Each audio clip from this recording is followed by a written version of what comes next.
Hello everyone, welcome to the online platform of race IAS. मेरा नाम है नेहा कपिल और आज की इस वीडियो में हम अपनी हिटलर पर चर्चा को जारी रखेंगे। 1932 के इलेक्शंस में नाजी दल को भारी सफलता मिली, लेकिन उनकी सरकार नहीं बन सकती थी। भले ही हिटलर का राजनीतिक कद बढ़ रहा था, लेकिन उसकी लड़ाई किसी ऐसे वैसे नेता से नहीं थी। प्रेसिडेंसी के लिए हिटलर की लड़ाई जर्मनी के लोकप्रिय नेता पॉल वॉन हिंडनबर्ग से थी। पॉल वॉन हिंडनबर्ग ने फर्स्ट वर्ल्ड वॉर में जर्मनी की तरफ से अहम भूमिका निभाई थी, इसलिए 1932 के इलेक्शंस में उन्हें दूसरी बार प्रेसिडेंट बनने का मौका मिला। वो खुद प्रेसिडेंट बने और हिटलर को चांसलर पद पर अपॉइंट कर दिया गया। हिटलर के चांसलर पद को संभालने की तारीख थी 30 जनवरी 1933 और यही वो डेट है जिसे द थर्ड राइक यानी कि तीसरे साम्राज्य के नाम से जर्मन हिस्ट्री में जाना जाता है। इसमें अजीब बात यह है कि इसकी घोषणा किसी और ने नहीं, नाजी दल ने खुद की थी, ताकि आने वाली कई पीढ़ियां उनके साम्राज्य को याद रख सकें। अब आप सोच रहे होंगे कि राइक क्या है और नाजियों ने इसे थर्ड राइक का नाम ही क्यों दिया। एक्चुअली राइक एक जर्मन शब्द है जिसका अर्थ है साम्राज्य। हिटलर की सत्ता की बिगनिंग को फर्स्ट राइक या सेकंड राइक का नाम इसलिए नहीं दिया जा सकता था क्योंकि जर्मन्स अपनी हिस्ट्री के दो साम्राज्यों को महान साम्राज्य मानते थे। जर्मन हिस्ट्री में 800 से 1806 ईस्वी तक द होली रोमन एम्पायर को फर्स्ट राइक माना जाता है, जबकि 1871 से 1918 ईस्वी तक द जर्मन एम्पायर को जर्मन इतिहास का सेकंड राइक माना जाता है। 1933 में जैसे नाजी पावर में आए, उन्होंने अपना रंग दिखाना शुरू कर दिया। चांसलर बनने के बाद यहाँ पर पहले से चली आ रही वाइमर गणतंत्र व्यवस्था को भंग कर दिया गया। वाइमर गणतंत्र व्यवस्था जर्मनी की एक लोकतांत्रिक व्यवस्था थी जिसकी नींव फर्स्ट वर्ल्ड वॉर के बाद रखी गई। यहाँ की लोकतांत्रिक व्यवस्था का नाम वाइमर इसलिए रखा गया क्योंकि पहले विश्व युद्ध के बाद नई रणनीति बनाने के लिए जर्मनी के सैन्य कमांडर और बड़े नेताओं ने सेंट्रल जर्मन के एक छोटे सी सिटी वाइमर में बैठक करी थी। अब जर्मनी में कुछ ऐसी व्यवस्था हो चुकी थी कि जो हिटलर बोलेगा वही देश का कानून होगा। लोगों के पास कोई सिविल राइट्स भी नहीं बचे थे। 27 फरवरी को अचानक से संसद भवन में आग लगी। सबने अंदाजा ये लगाया कि शायद ये आग ऑपोजिशन के डच कम्युनिस्ट ने लगाई है, लेकिन बाद में जब सबूत ढूंढने शुरू हुए तो पता चला कि ये सब नाजी दल के सदस्यों का किया धरा है। दरअसल हिटलर प्रेसिडेंट हिंडनबर्ग को ये भरोसा दिलाना चाहता था कि कम्युनिस्ट कभी भी देश का भला नहीं चाहते, लेकिन सच ये भी था कि हिटलर अपने ऑपोजिशन को मिटाना चाहता था। इस आगजनी के बहाने हिटलर को अपने विपक्ष को मिटाने का मौका मिल गया। हिटलर ने मार्च महीने में संसद के जरिए एक कानून पारित करवा दिया कि अब से हिटलर के हाथों में ही पूरी सत्ता होगी और अब से जर्मन्स के मन में एक ही विचारधारा होगी और वो है नेशनल सोशलिस्ट। जुलाई में गवर्नमेंट की तरफ से एक नोटिस जारी किया गया कि नाजी दल ही जर्मनी में एकमात्र पार्टी रहेगी और आने वाले कुछ महीनों में गैर नाजी सभी दल, बिजनेस संघ और दूसरे संगठन खत्म हो जाएंगे। जर्मनी अब वन पार्टी स्टेट बन चुका था। जर्मनी की अब पूरी पावर हिटलर के हाथ में आ चुकी थी और अब उसकी नजर पूरे यूरोप पे थी।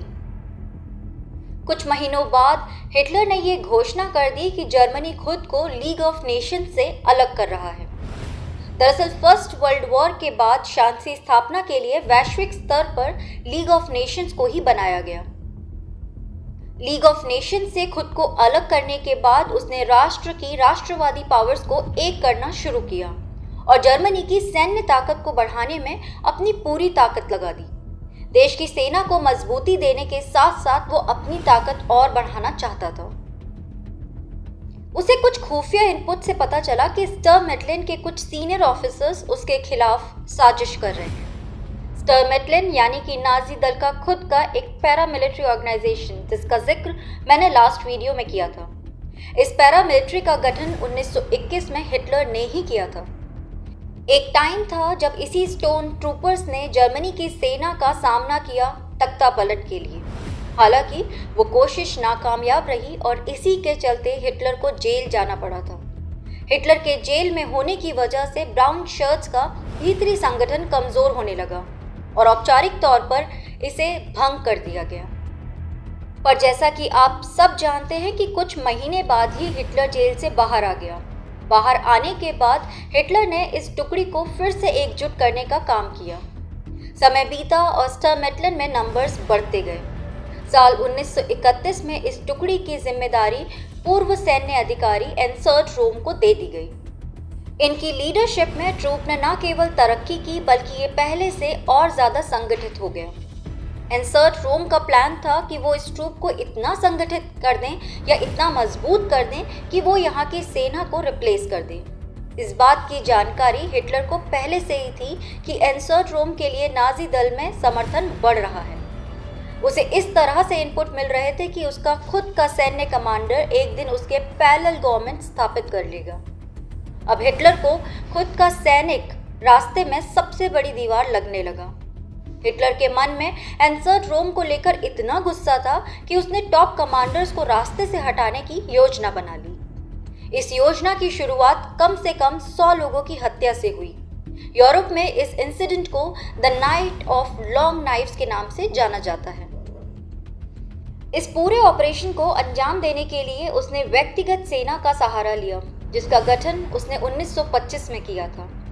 उस सेना का नाम था सुच्ताफेल।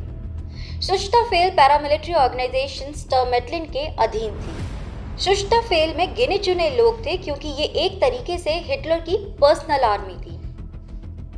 आपने हिटलर की कई तस्वीरों में काली वर्दी में लोगों को देखा होगा। ये वही सेना है जिसका जिक्र हम यहाँ कर रहे हैं। इस आर्मी में उन्हीं युवाओं को जगह दी गई जो हिटलर के लिए ऑनेस्ट थे। 1934 के 2 महीने जून और जुलाई, 30 जून से लेकर 2 जुलाई, ये 3 दिन जर्मनी के इतिहास के सबसे बुरे चैप्टर्स माने जाते हैं, क्योंकि इन 3 दिनों में हिटलर ने क्रूएल्टी और धोखे की सारी हद पार कर दी। उसने हिमलर और गस्टापो नाम की नाजी पुलिस को इंसिडेंट को अंजाम देने के लिए आदेश दिया। उसने बड़ी चालाकी से 28 जून को एंसर्ट रोम और टॉप लीडर्स को बवेरियन स्पा में कलेक्ट होने का आदेश दिया। एंसर्ट रोम को क्या पता था कि जिस इंसान पर वो इतना भरोसा करता है वो उसकी जान लेने का प्लान कर रहा है। हिटलर ने इस ऑपरेशन को ऑपरेशन हमिंग बर्ड का नाम दिया। हिमलर को यह आदेश दिया गया कि वो सारे बंदियों को म्यूनिख स्टेडहम जेल में ले जाए। जेल में इन सभी को मारने का जिम्मा कमांडेंट थियोडर आइके को दिया गया। ज्यादातर लीडर्स को 30 जून को गोली मार दी गई और एंसर्ट रोम को 1 जुलाई को गोली मारकर हत्या कर दी गई। इस पूरे हत्याकांड में मरने वालों की संख्या 100 के आसपास थी। तो अभी तक आप लोग जान ही चुके हैं कि हिटलर एक घोर राष्ट्रवादी और नस्लीय इंसान था। हिटलर ने अपने पूरे शासनकाल में 60 लाख से अधिक यहूदियों को मौत के घाट उतार दिया था। यहूदियों के इस नरसंहार को यादगार बनाने के लिए अमेरिका में एक हॉलोकॉस्ट मेमोरियल म्यूजियम भी है।